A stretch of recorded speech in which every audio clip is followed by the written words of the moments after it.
Bom, então vamos a mais um método de resolução de estruturas hiperestáticas. E agora a gente vai conhecer como é que funciona o processo de Crois. O processo de Crois ele é utilizado como um método de resolução bem prático, muito prático mesmo. Então, eu vou mostrar aqui um passo a passo e depois eu aplico um exercício. Então, olha aqui, uma estrutura com dois engastes na extremidade e apoios do segundo gênero intermediário. Bom, o primeiro passo é a apresentação do sistema hipergeométrico. Por que eu preciso fazer o sistema hipergeométrico? Porque a partir deles eu consigo identificar onde eu vou colocar minha chapa. E eu preciso colocar minhas chapas sempre nos apoios intermediários. Tá? Isso é muito importante. Se eu identificar correto as minhas chapas, não tem problema na resolução. Então, se eu encontrar apoios intermediários, eu vou lá e insiro a minha chapa. Nesse caso aqui, nós vamos mostrar um exemplo com duas chapas. Depois disso, eu vou determinar um fator de distribuição.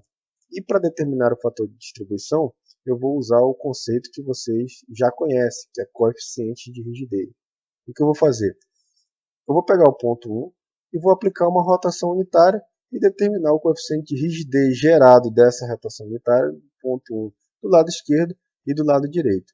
Como essa rotação foi feita em cima do ponto e o momento que eu quero descobrir também está em cima da rotação unitária, a gente sabe, tabelado, que esse coeficiente de rigidez no ponto 1, tanto do lado esquerdo quanto do lado direito, vai 4i sobre L. Quando eu olho o apoio 2, o ponto 2, perdão, eu vou também fazer uma rotação unitária. E para gerar essa rotação unitária, eu preciso de um momento desse lado e um momento desse. O momento desse lado aqui ó, é o K2D, ou coeficiente de rigidez no ponto 2, lado direito. E o momento necessário para fazer essa rotação unitária é o K2E, ou o coeficiente de rigidez no ponto 2, considerando o lado esquerdo. A gente sabe que como esses momentos estão bem em cima, bem próximos ao apoio ou ao ponto que foi ocasionada a rotação unitária, então eles também valem 4EI sobre L. A grande verdade, pessoal, é que nesse método, esses coeficientes ou vão valer 4EI sobre L, quando eu tiver pi engastado, é o caso aqui, ó, eu tenho engaste desse lado e eu tenho engaste desse, porque a nossa chapa acabou gerando um engaste aqui e um engaste do outro lado esquerdo e lado direito. Aqui também, quando eu inserir uma chapa, eu coloco um engaste do lado esquerdo e do lado direito. Então, em todos os casos que eu analiso, eu tenho uma viga bem engastada.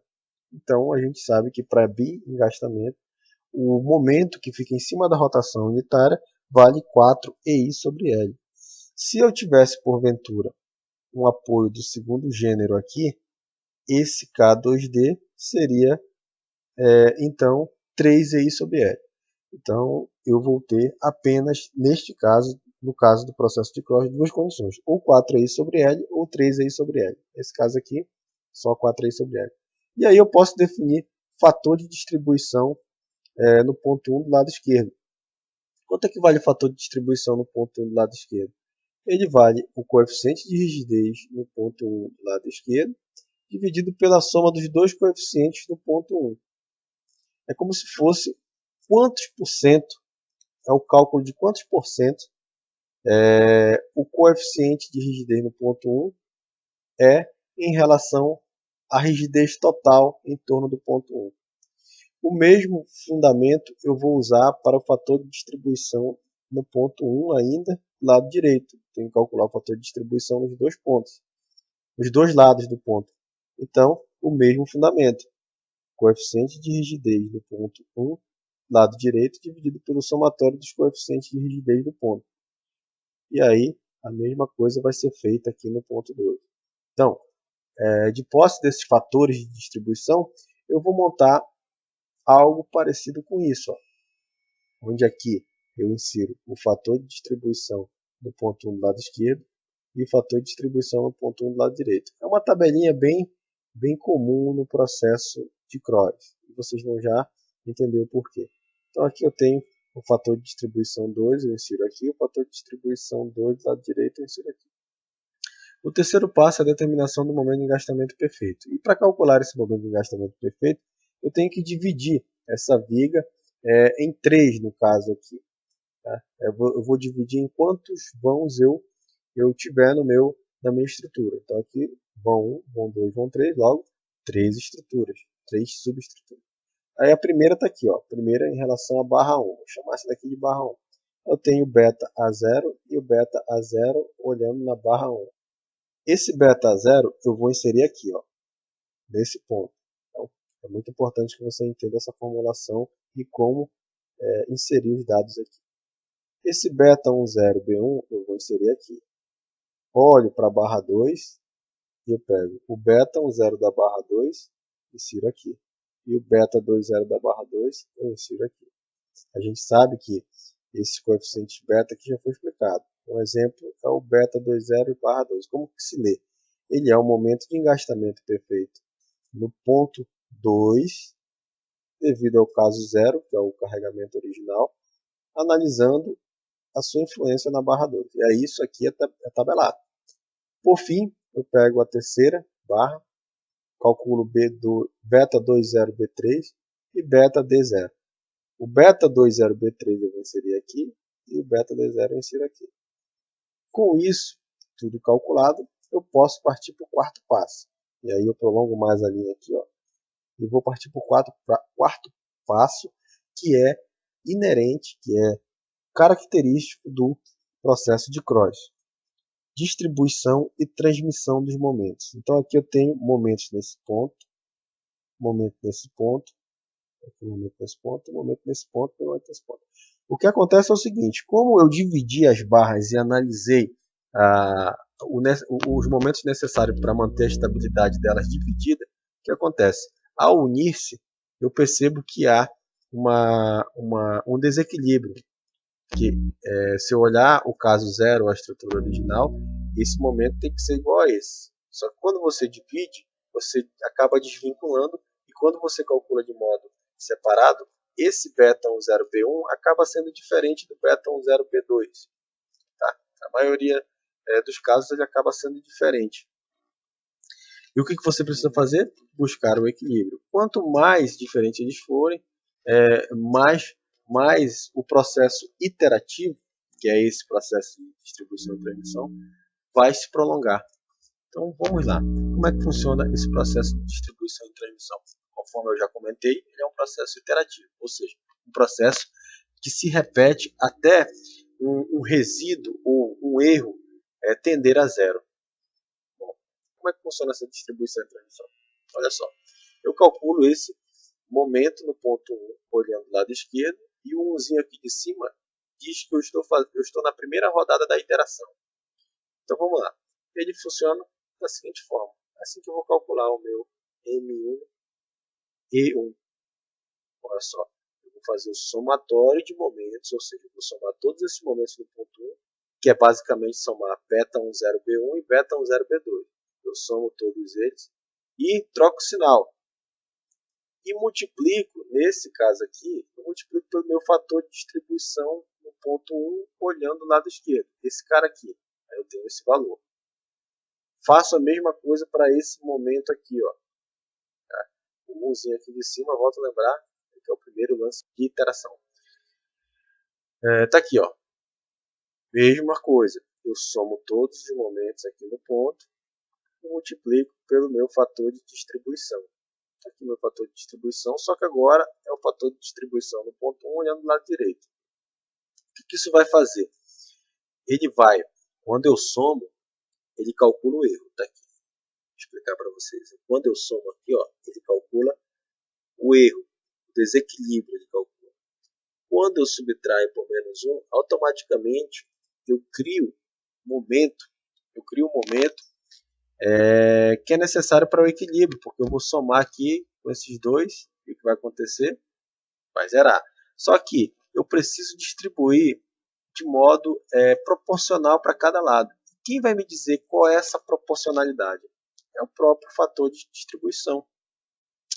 vigas mais rígidas vão pegar uma parcela maior desse momento, enquanto que vigas menos rígidas vão pegar uma parcela menor desse momento. Então, ok, calculei o meu momento, esses meus momentos aqui. O que acontece? Devido à forma, e conforme eu já falei, isso tudo aqui zera. Então, para simbolizar que o nó está equilibrado, por enquanto, eu passo um traço. Isso é distribuição do erro. Qual é a fase de transmissão? Transmissão é, já que eu tenho dois lados, então eu pego esse momento e vou transmitir metade para cá. Aqui, ó, esse momento, transfiro metade para cá e transfiro metade para cá. E agora eu parto para equilibrar a chapa 2, o ponto onde está a chapa 2.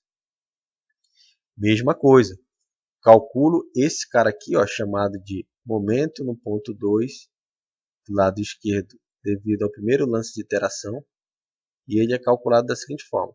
Somatório de momentos no ponto 2, encontrei o erro, encontrei o desequilíbrio. Transforma, muda o sinal. Ok, então eu já tenho o momento necessário para quando somar com esses outros dois aqui, ele zerar. Ok, só que eu preciso passar para os dois lados de forma proporcional. Então, a proporcionalidade desse erro aqui, que vem, o quanto desse erro vem para cá, para o lado esquerdo, vai ser diretamente proporcional ao fator de distribuição no ponto 2 do lado esquerdo. Enquanto que esse outro aqui vai ser proporcional ao fator de distribuição no ponto 2 do lado direito. Isso tudo aqui agora, somando, vai dar zero. Por isso que eu coloco esse traço para simbolizar o equilíbrio. Agora eu vou transmitir. E aí eu transmito metade para cá e transmito metade para cá. Quando eu busco o equilíbrio deste ponto, eu preciso transmitir. E quando eu transmito para esse lado aqui, ó, o que acontece? Antes estava equilibrada e agora não mais. Sem problema. Eu só preciso calcular esse cara aqui, que é o somatório de momentos no ponto 1. Então eu pego esse daqui, esse, todos eles. Somo e mudo o sinal. Vocês vão perceber que, na verdade, esse somatório de momentos aqui nesse ponto, quando eu estou na segunda rodada, ele vai ser esse daqui, ó, esse valor. Ou seja, a parte que foi transmitida no ponto 2. Tá? Por quê? Porque daqui para cima está em equilíbrio, isso tudo aqui dá zero. Então você pega esse momento aqui, troca o sinal e multiplica pelo fator de distribuição do lado direito, se você quiser o momento do lado direito. E multiplica pelo fator de distribuição do lado esquerdo, se você tiver o lado esquerdo.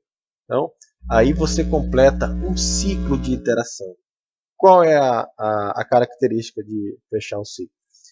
É que você tem um equilíbrio, você volta a ter um equilíbrio no ponto 1. Tá? Você tem que passar uma barra aqui, ó. Volta a ter equilíbrio no ponto 1. E o que acontece? Você tem que transmitir. Transmite metade para cá, metade para lá. E aí volta de novo o processo. Até quando eu faço isso? Bom, até o valor da transmissão tender a zero. Quando o valor da transmissão tender a zero, é porque você não tem mais erro para ser transmitido, e o passo seguinte é simplesmente o quê? Calcular esse momento aqui, por exemplo. Momento no ponto A. Quanto é que ele vale?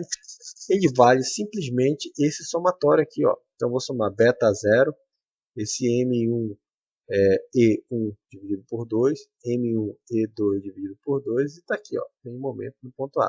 Somatório de momentos no ponto A. Quem é esse cara aqui? Momento no ponto 1 do lado esquerdo. É o somatório de todos esses momentos.